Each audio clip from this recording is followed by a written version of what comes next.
Well, this crowd is not anxious to hear from any politician, I can tell you that right now. I think in future times, maybe this is probably not a great idea, but of course only Bob Casey would refer to the governor of Minnesota as Governor Arnie Anderson. Well, when this crowd realized that the folks coming through that door was not the team, they were a tad bit disappointed, and I think they're taking it out on the folks who are up at the podium now. Here's a proclamation. The entire United States owes many sleepless nights, tension headaches, and chewed fingernails to the 1991 Minnesota Twins and the Atlanta Braves.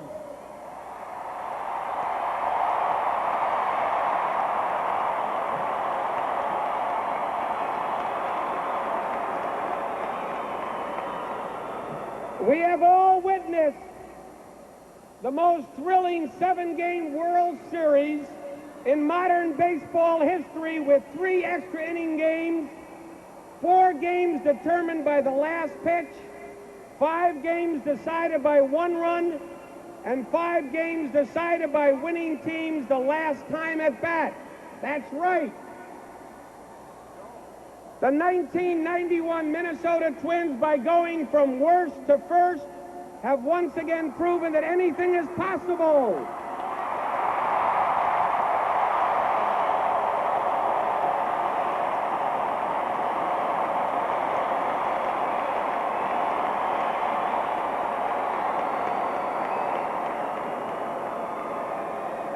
Contributions by the entire team, great defense, clutch batting, and unbelievable pitching made this World Championship possible.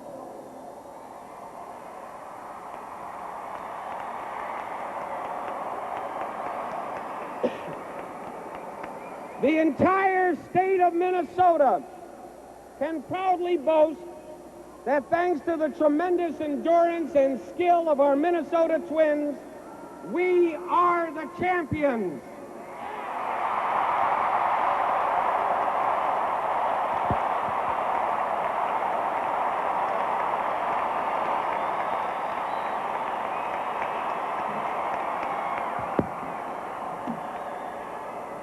Therefore,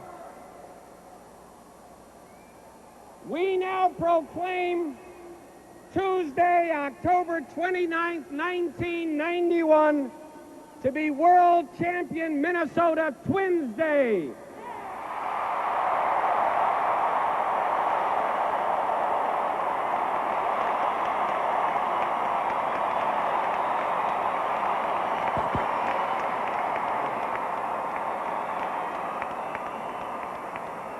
Now, a great organization has strength from the bottom to the top. That's how you win championships. And the Twins have shown that they have that strength at all levels. Let me now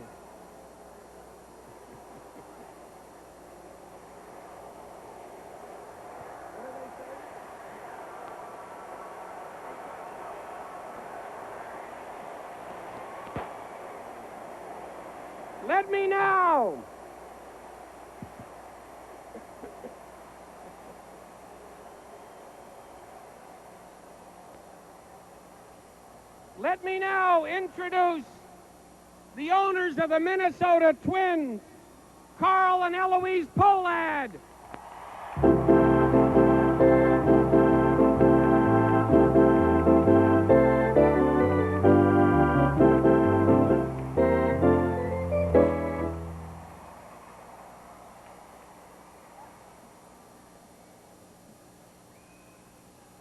It's thrilling, isn't it? Louder. It's really thrilling. It's thrilling to me. This is a wonderful, wonderful day for all of us. And I can't tell you on behalf of the Minnesota Twins how much we appreciate all you fans that have supported us throughout the year. We couldn't have done it without you. And I might add, we're going to try and do it again next year to make it the third time.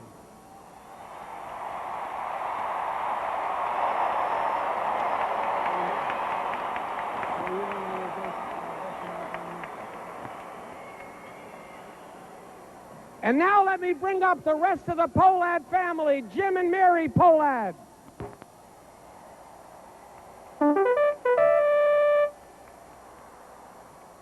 Bob and Becky Polad. And Bill Polad.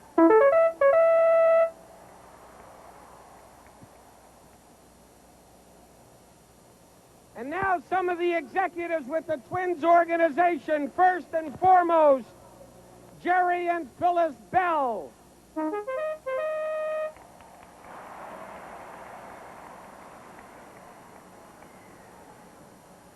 Thank you, Governor. Thank you very much.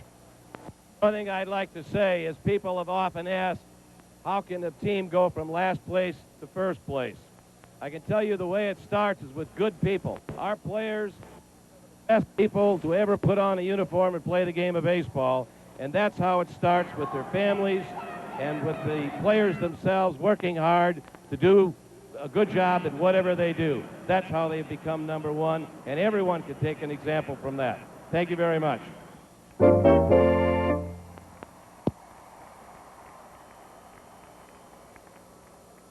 And now representing the Minnesota Twins baseball department, Bob Gephardt.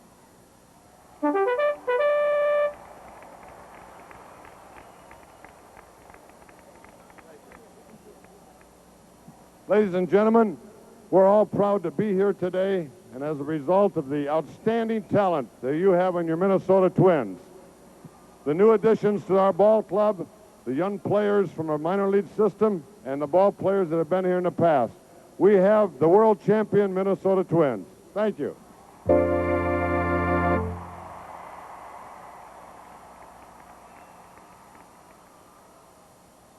And now representing the Twins management, Howard and Yvonne Fox. Howard, come on up.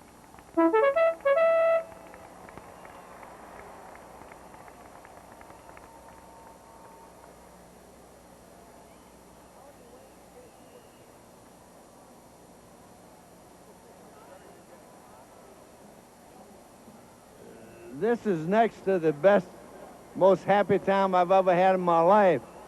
I guess 87 was the best, but you people have made it all possible, and we really appreciate your support. What a great state, what a great area. Thank you.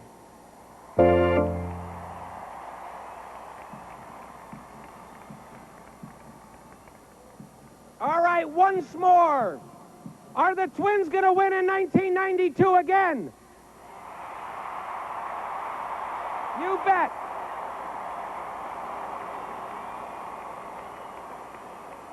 And now let me turn it back to Bob Casey to bring on the players.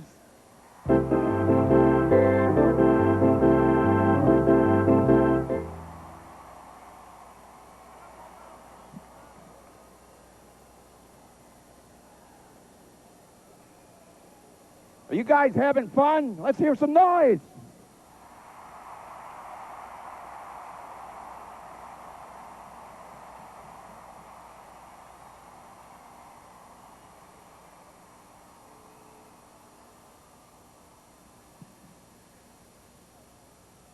And now, ladies and gentlemen, let's meet the men behind the scenes, the team physicians, the trainers, and equipment managers. The team doctors, Dr. Al J. McKenzie and Dr. John Stibbs. The trainers, Dick Martin, assistant trainer Doug Nelson. The equipment manager, Jimmy Wiesner, the visiting clubhouse manager, Jim Dunn. How about the bat boys and the ball boys? All of you, get up here. There we go. Bobby, get up here. Come on.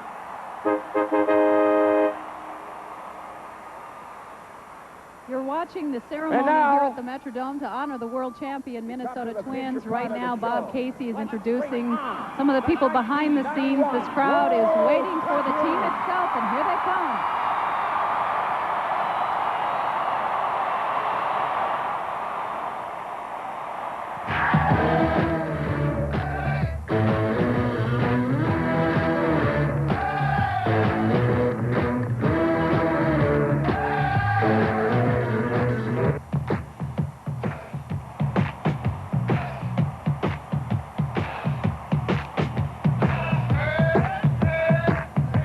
Ladies and gentlemen, first off, the managers and the coaches. Number 10, manager Tom Kelly.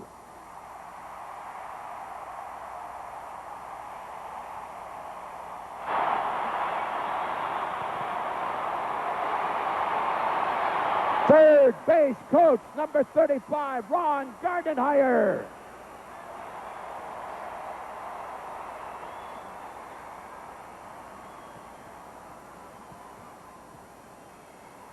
Once again, our third base coach, Ron Gardenhire.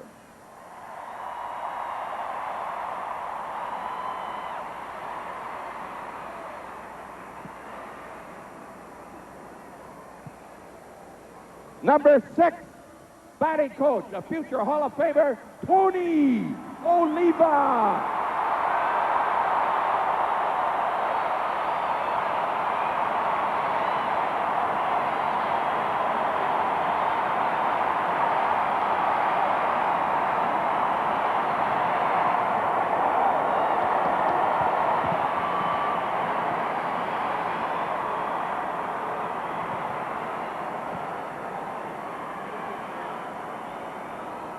Tonio.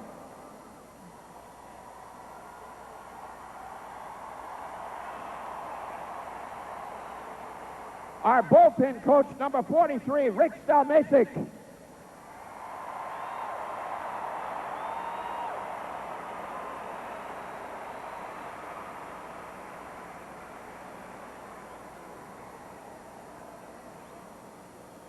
Bullpen and catching coach, Rick Stalmasic.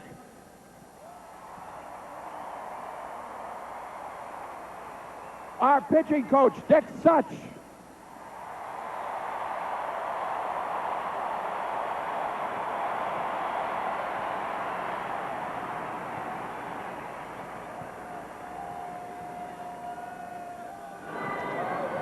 And our first base coach, number 45, got to be 100 years old, Wayne Terwilliger.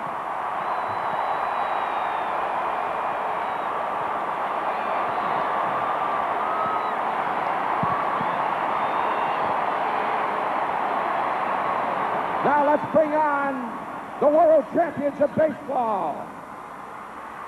First off, number 38, relief pitcher Rick Aguilera.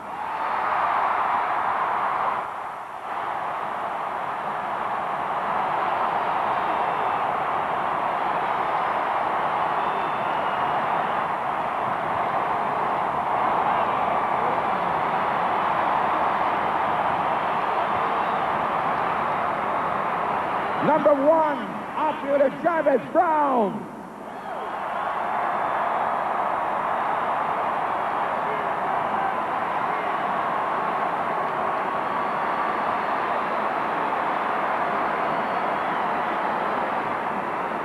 Number 25, the best pinch hitter in the American League, outfielder Randy Bush.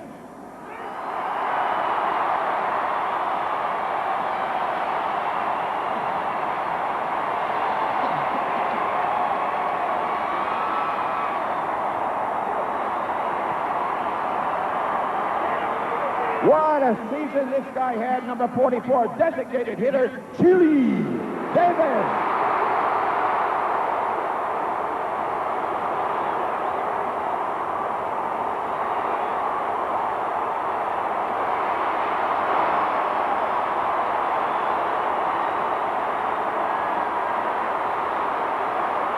Number 19, a 20-game winner, pitcher Scotty Erickson.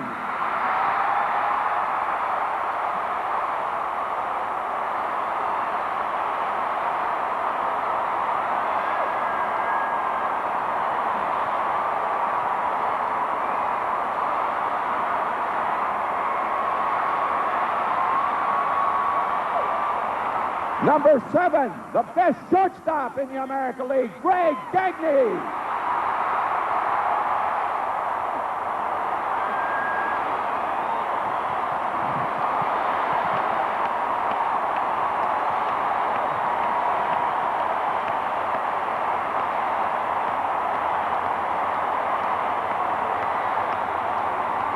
Number 32, the blood and guts man of our outfielder, Mr. Dan Gladden.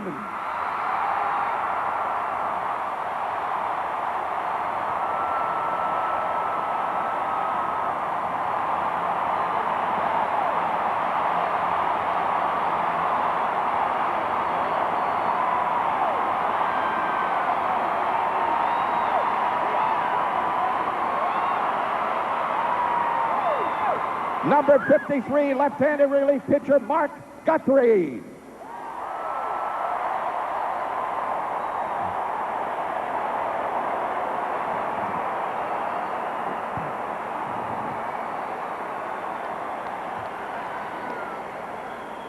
Number 12, what a World Series this guy had, our catcher Brian Harper.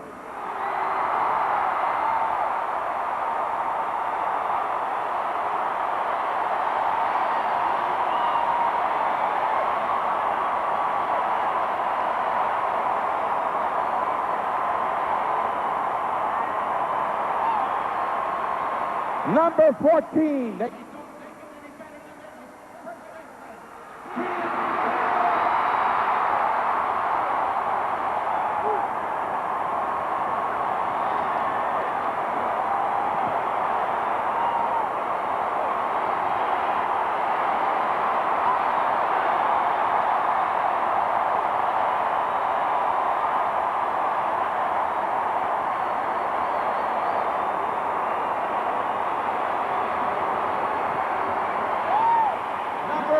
The American League Rookie of the Year, second baseman, Chuck Knobloch.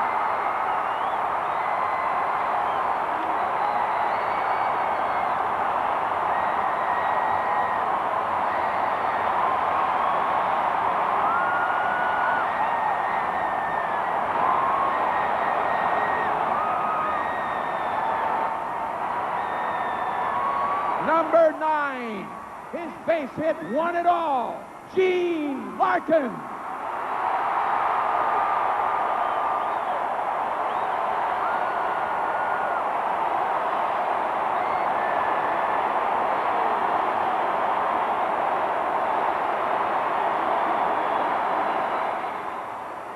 Number 30, a great relief pitcher, Terry Leach.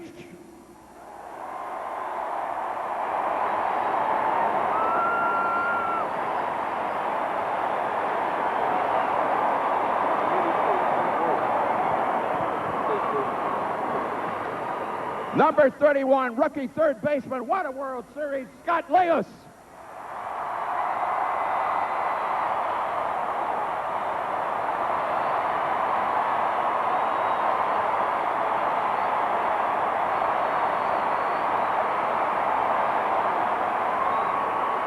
Number 24, one of the best young players of the game, right fielder, Shane Mack.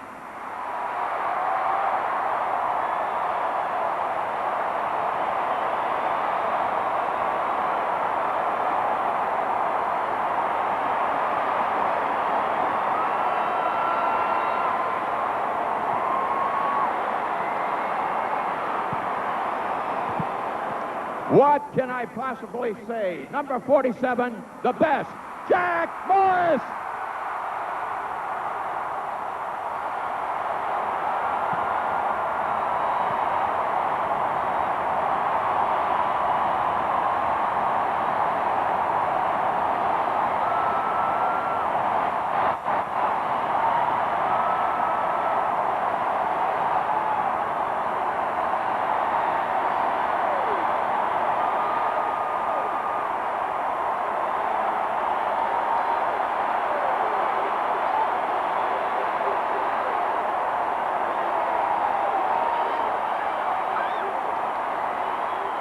Number 26, the best reserve infielder in baseball, Al Newman.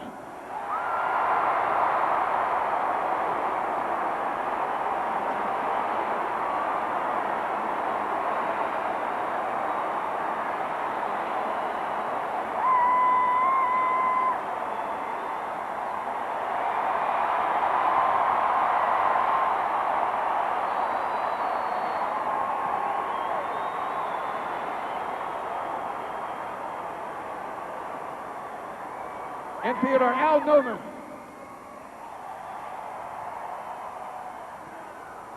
All right, our reserve catcher, Junior Ortiz.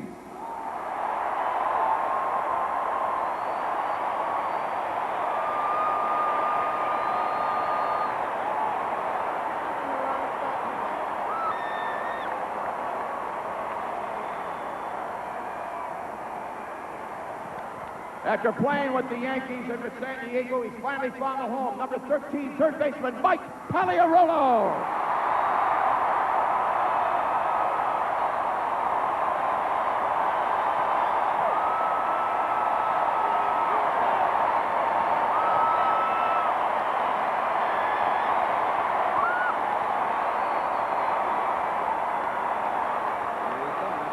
The best player in baseball. Number 34, Kirby Puckett.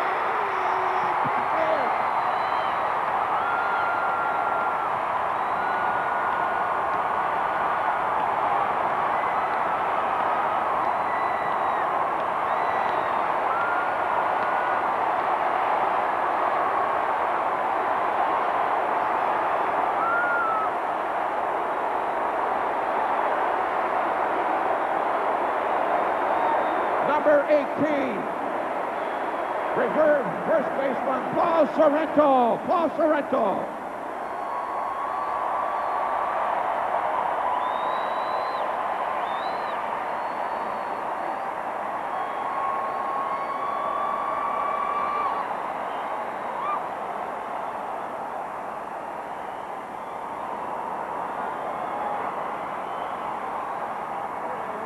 Number 36, a fine young right-handed pitcher, Kevin Tapani.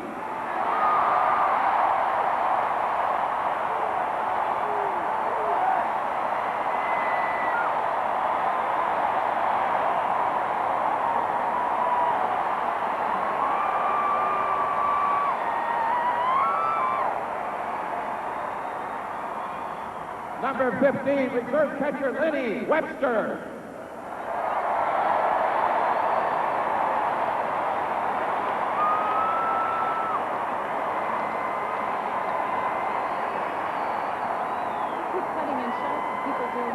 Number 50, left-handed relief pitcher, David West.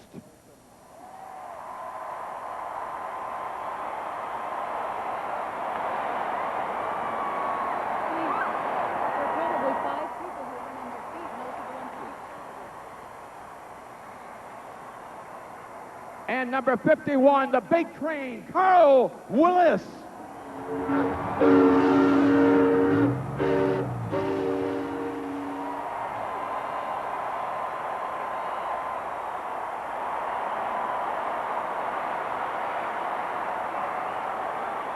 Ladies and gentlemen, your world champions.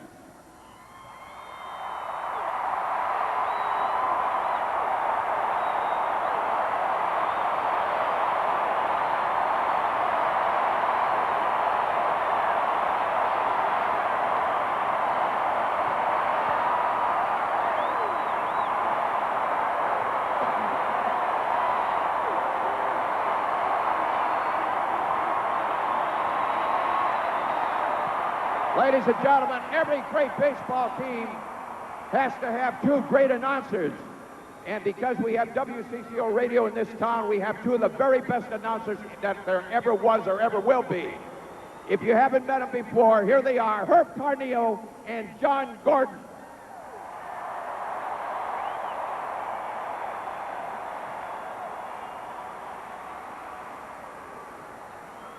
Thank you, Bob Casey. You know, all I have to say at this time is that to me, it looks like Ted and Jane have chopped in vain.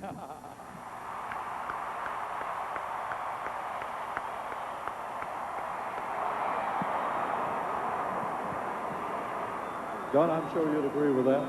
It's a great day for Minnesota Twins players and all our fans, coaches, and manager. We're just having a great time, everybody. Thanks for coming out.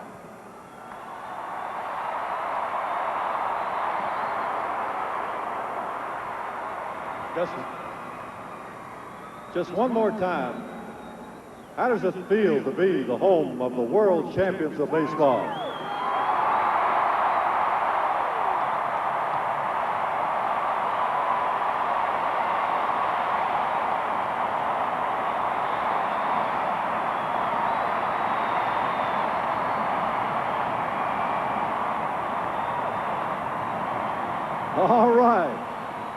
All right, that's good enough for me. First of all, I'd like to call on our skipper, who is now undefeated in 2 World Series, Tom Kelly.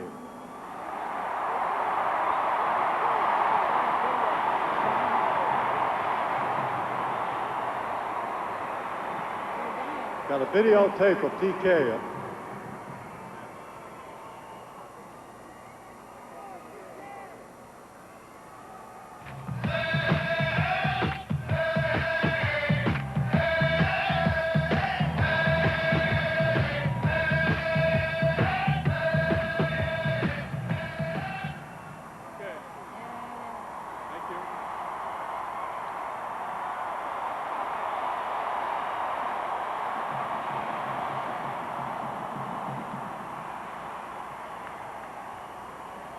Well, TK, nothing special that I have to ask you that probably hasn't already been asked you. So, in your own words, just what are some of your thoughts about certainly one of the great World Series of all time? Well, first of all, I'd like to thank everybody for coming out here today and supporting us all year. That's just very, very special.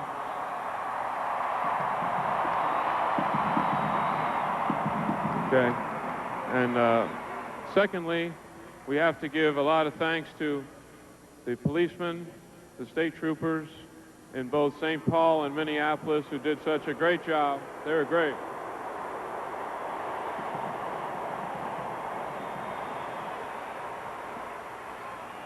They made the, thanks to them, they made the parade just a fantastic event, and it was a real pleasure to be part of that. So I got to thank those guys. They did a great job.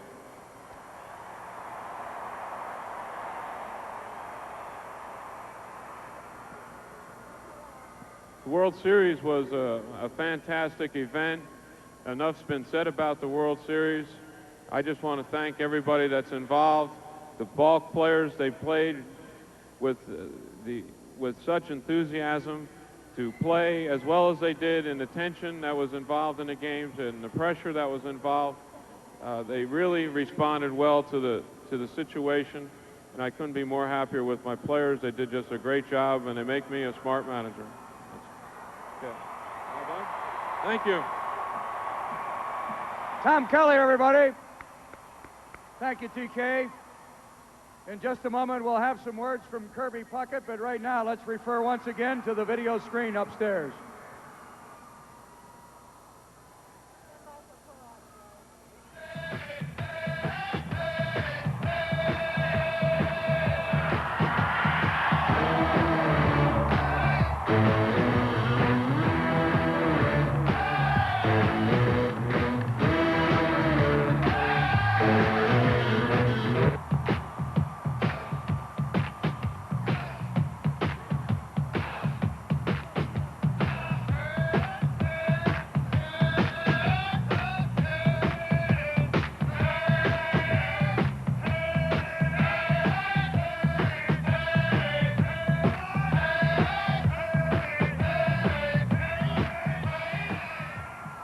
Kirby, speak to the Minnesota Twins fans.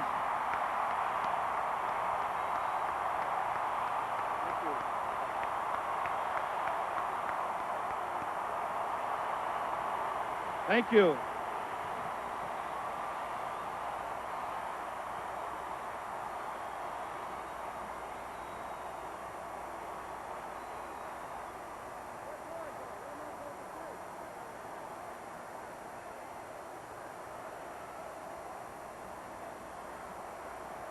Thank you.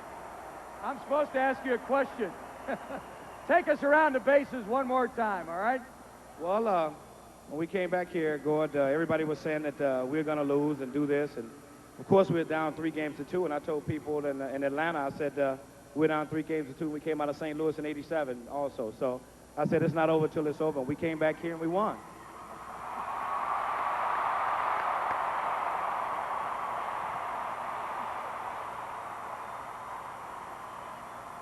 Just let everybody know your thoughts as you were circling the bases and touching them all after Game 6 ended. Well, when I was touching the bases, you saw it for yourself. I was hollering, yeah, every 5 seconds was yeah, you know, because everybody thought that we weren't coming back. It was such a close game and another extra inning ball game. And when I hit it, I didn't know it was going out, but I thought it was going to hit off the glass. And I had Chili and Shane and Harp coming up behind me, and I just wanted to get on base and hopefully we win. But I think the fans kind of blew it out for me. Kirby Puckett, everybody. Thanks, Kirby.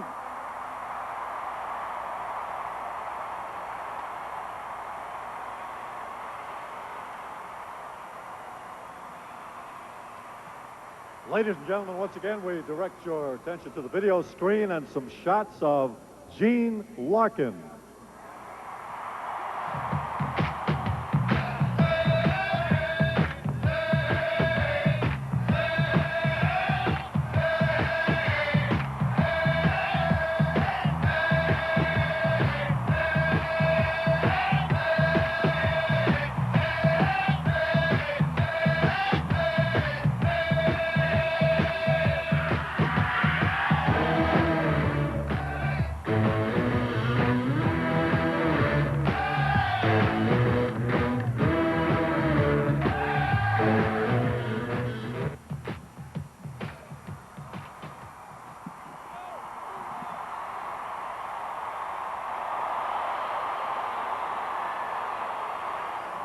And everybody went home happy. Didn't go home right away, but when we did go home, we were happy. And Gene, I'm sure the folks here would probably like to hear you, in your own words, recount what happened in that dramatic last of the 10th inning in Game 7. Well, before the inning started, I had an idea that I might be pinch hitting, so and when Danny led off with a double, and they walked Puck and they walked Kent, I didn't know what helmet to use. They were going to bring a left-hander in or a right-hander, keep Pena in there. And when they kept Pena in there, I decided, you know, swing at the first pitch if it's a strike and don't let them get ahead of me. And they threw me a pitch where I could hit it, and I took a cut, and everything worked out, and it ended a great World Series.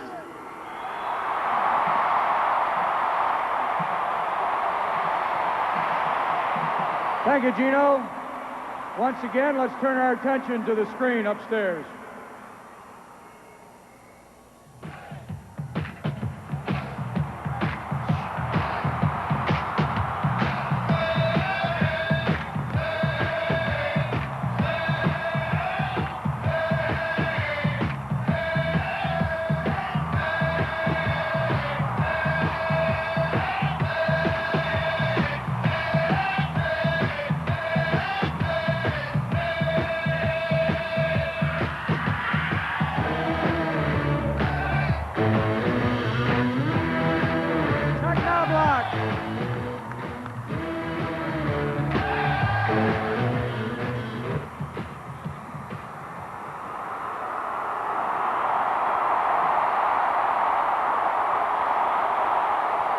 Wave that homer, Hanky.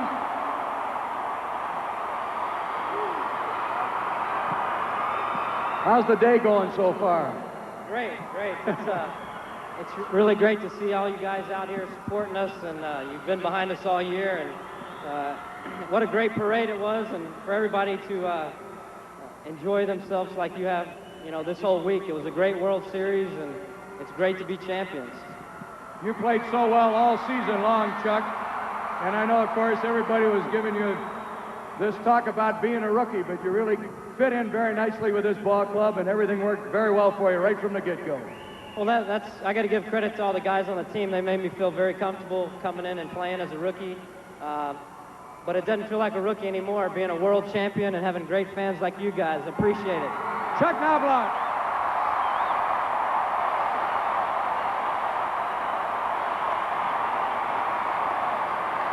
We turn our attention upstairs for a clip on Jack Morris.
to say something? Jack, I believe that you have probably started over 450 games in your big league career. Did anything come close to comparing with Game 7 of the 1991 World Series? Well, first of all, I think it's important for everybody here to understand that I might have stole the spotlight in the last game, but without these men behind me, there wouldn't have been a last game. There's no I in team.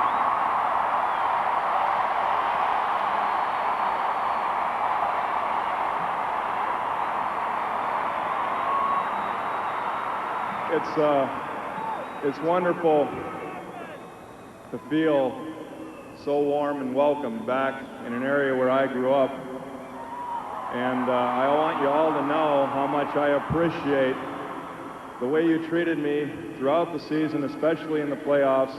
It gave me inspiration to bring this day for all of us to enjoy. Thanks.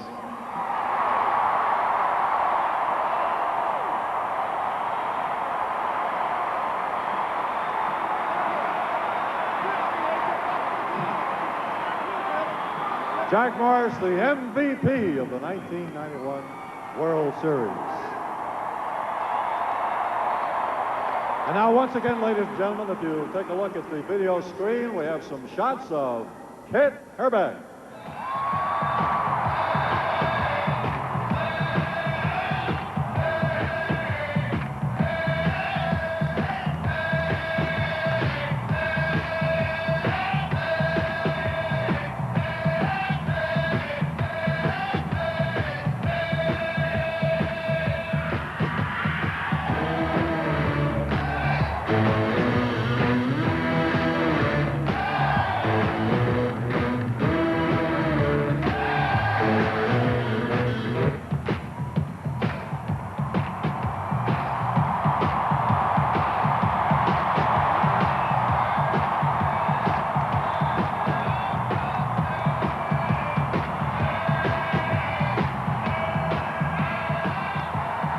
Ken Herbeck.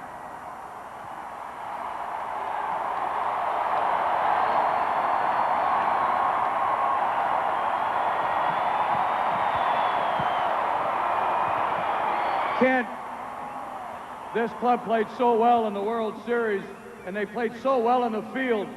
And we just saw an example there of that 3-2-3 double play. But I think sometimes it goes a little bit unnoticed that this was as good a fielding team as it was in 1991. I think it's, first of all, thanks, fans, again, for putting something on like this. This is tremendous. We're all having a blast. Still not over yet. We can still party about another 2 or 3 months and live on this. We got a great ball club. A lot of fun. A lot of fun to play with these guys. It's a lot of fun to play in front of fans like you. You can relate, Kent, to these great fans. You've seen them all along, and they're really showing today that they love their Minnesota Twins. Well, I think the Minnesota Twins love you guys just as much as you guys love us. Thanks a bunch. Ken Herbeck. Now Bob Casey. We forgot to introduce the wives and the families of the ball players. The wives and the families, stand up for a minute for an introduction. Come on, gang.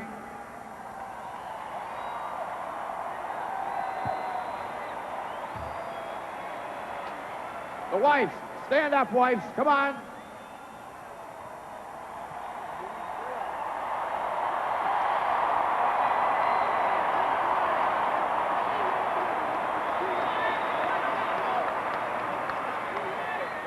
Ladies and gentlemen, this might be the last time you'll ever see this great American League World Champion team together. The 1991 World Champions of Baseball, your Minnesota Twins.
Ladies and gentlemen, we're missing two of our players. Steve Bedrosian and his family's not with us, and neither is Gary Wayne, so let's give them a big hand.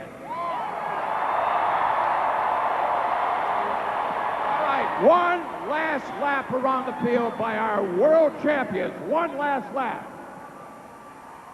You'll love me for that, I know.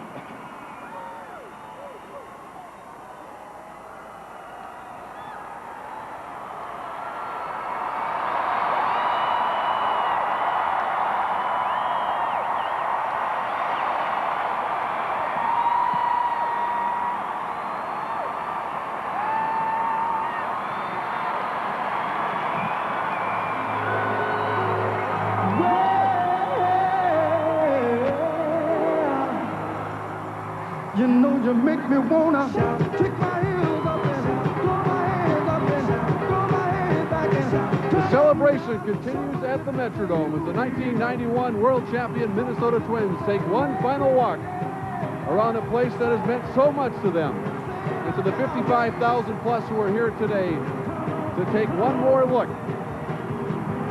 at their world champion Twins. And Colleen, this is something that started back on February the 27th when the Minnesota Twins reported to Fort Myers, Florida as a last place ball club, hopeful of at least improving themselves to the point where they could contend in maybe the toughest division in baseball, the Western Division, and culminated 8 months later to the day with the 7th game of the World Series and a 1-0 10-inning victory over the Atlanta Braves.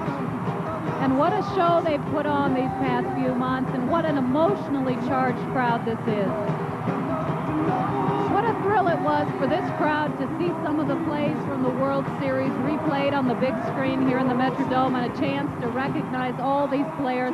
I think as far as this crowd is concerned, this could have gone on and on and on. Not just the players who enjoyed, I mean, the fans who enjoyed watching the video screen, the players as well were just transfixed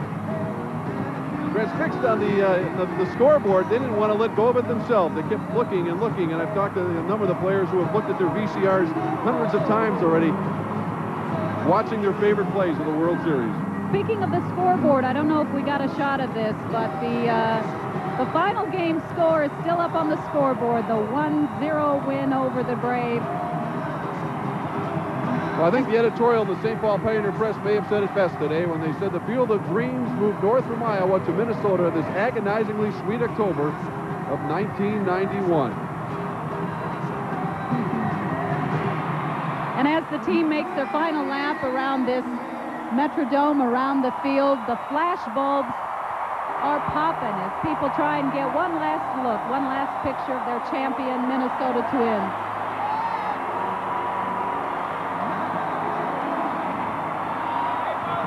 That was a look at the victory lap on Sunday night when the players just remained on the field after beating the Atlanta Braves. And there's one last look at the Twins in street clothes today. And Bob Casey may have said it best, but this might be your last look. Like it or not, there's just some natural attrition that takes place with baseball teams or any other successful sports team when this team will not be the same. But who can forget what happened in '91?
The totals on the board are correct. The Twins are world champions. Thank you, and good afternoon. You know,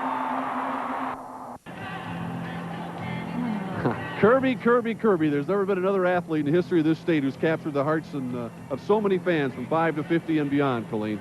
you can't imagine that the noise can get any louder in this place until Kirby Puckett walks in, and then you realize that this roof is in great jeopardy of being blown off when he walked into this arena. 1984, Kirby Puckett was called up by the Twins, and he had to take a very long cab ride. I think it cost him about $80 from the L.A. airport to Anaheim. And he got out of the cab, went right in the uniform, didn't take batting practice, and got his first major league hit in 1984, and he hasn't stopped hitting since. It figures, and this crowd just went crazy for him, as they did all the Twins. I could just hear him talking to the cabbie. Come on, man, you got to get there. You don't understand, man. I got to get there. I got to play ball tonight, man. I got to get there. That's Kirby. He's always the same. Right now, Scott Reynolds is standing by with, I'm sure, some of those fans who love Kirby Puckett. Well, the fans are filing out here at this moment, Mark, but some of them are still around, and some of them who actually got to some World Series games. Did you get to a game during the series? Yeah, I got to game 6, and we were sitting right here, 15 rows back, and we were watching Kirby. All of a sudden, Kirby in the 10th inning, Jax won. I couldn't believe it. Right down there, right over in center field. It was incredible. How'd you get your ticket to get out here today, sir? Out here. I came to the parade in '87. I was at Game 7 right out here in left field. There's no question in my mind I was coming to this place right now. The Twins did it in '87. They did it in '91. I've went through more stress in the past 2 days than Erica Kane has gone through in the past 7 years. This is great. A soap opera fan. How about it? How'd you get your ticket to come out here today? They're giving to me. Did you have fun? Yeah. Okay, Twins fans still here, some of them, as they don't want to really leave. They don't want this season to come to an end for them, even though it has. The players have exited, but some of these fans still hanging around. Mark and Colleen? Well, you'd never know that last game was 2 nights ago, would you, by the reaction from the crowds here? It's as if it just happened, or even Kirby's home run, as if it had just happened. I don't think we're going to get tired of seeing that for a long, long time to come. We mentioned last night that I'm sure once Major League Baseball comes out with its official World Series tape, it'll be the hottest selling thing and going in the Twin Cities. Besides everything that has Twins on it, it's going like hotcakes. But when that tape comes out, you know, think back to '87. Yes, the Twins won the World Series, but there were 3 kind of real mediocre games played in St. Louis that were not very memorable. Not just because the Twins lost, but quite honestly, they weren't that exciting. The games in Atlanta, even the blowout was a late inning blowout by Atlanta, just captured the hearts of everyone, and that's why it's, I think CBS said it's the 2nd highest rated program this year. 85 million people watched Game 7 of the World Series, and only the Super Bowl between the Giants and Buffalo will have more people by the end of this year. Well, let's take a look at some of those wonderful, magical moments from the series. Unforgettable. Unforgettable. That's what you are. Unforgettable, though near or far.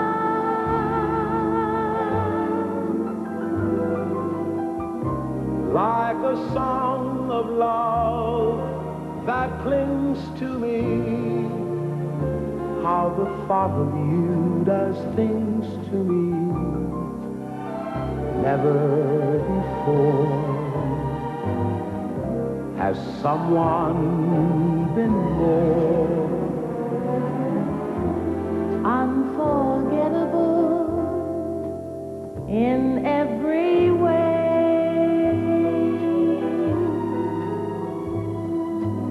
And forevermore. And forevermore. That's how you'll stay. That's how you'll stay.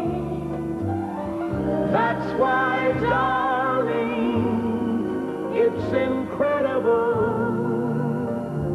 that someone so unforgettable thinks that I am unforgettable too. Unforgettable. Says it all in one word, doesn't it? They were just playing The Time of Our Life, the 1987 song from Dirty Dancing. They could probably echo that as well. I don't think these ball players will ever experience anything like it again. Nor the fans. We'll return with more from the Metrodome in just a minute.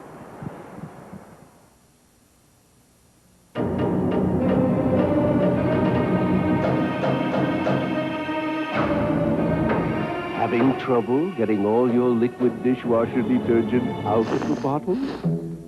Relax. Try Cascade Liquid Gel. It comes out of the bottle like it should. First time, every time. And because it's pre-dissolved, it rinses away to leave your dishes sparkling, virtually spotless. Try Cascade Liquid Gel. Awaken to the freshness of far. Just a drop of far.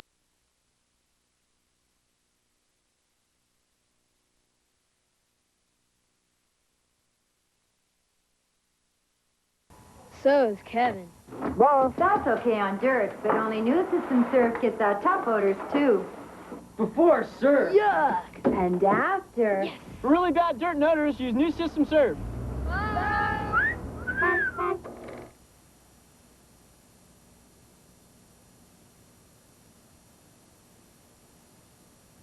Warming up for our Twins, number 47, Jack Morris.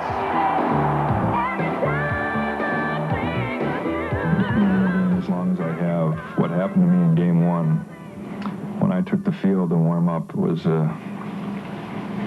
pretty damn special. We have ended today a wonderful baseball season, the 1991 baseball season, and now for all of us, the reality kind of sets in.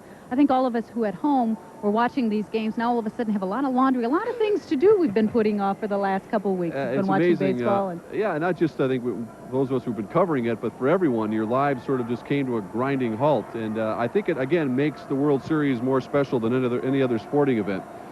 Yes, you can have hockey finals that go on and on for a couple of months, but there's something special about the World Series because it's played, there's no neutral site. It's played in the two cities that deserve to be there. There are no wild card teams that get in it, Colleen. There's no, situation where maybe playing 500 baseball, you're going to get into the playoffs like exists in so many other sports.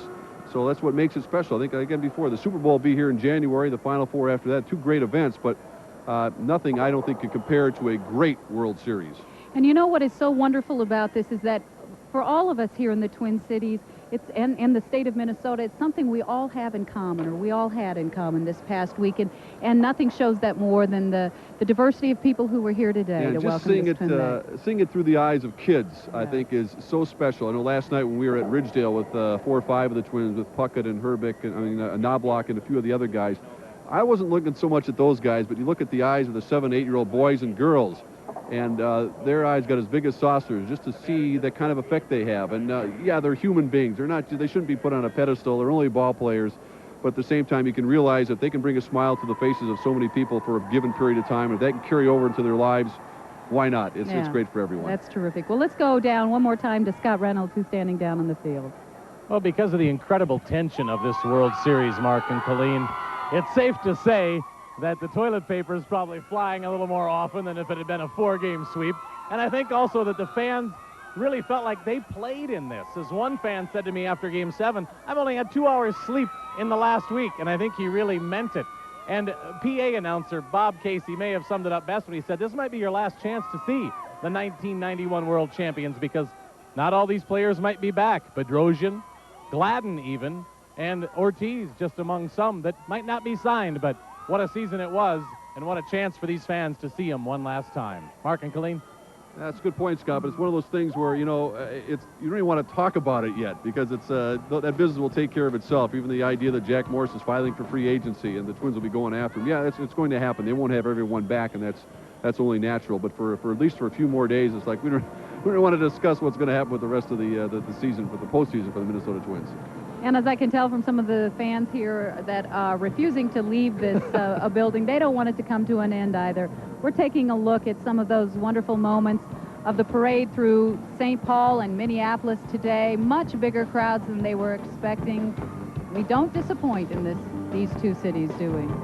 No, the Twin Cities indeed became the field of dreams for a lot of fans today who got a chance to touch and get close to the 1991 Minnesota Twins World Champions.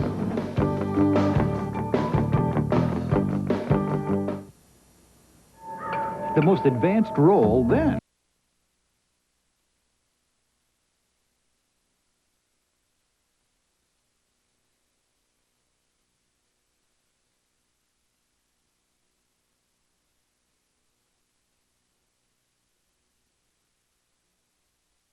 for just $15, men's and ladies sizes. Sturdy Sweats by Lee, exclusively at Target.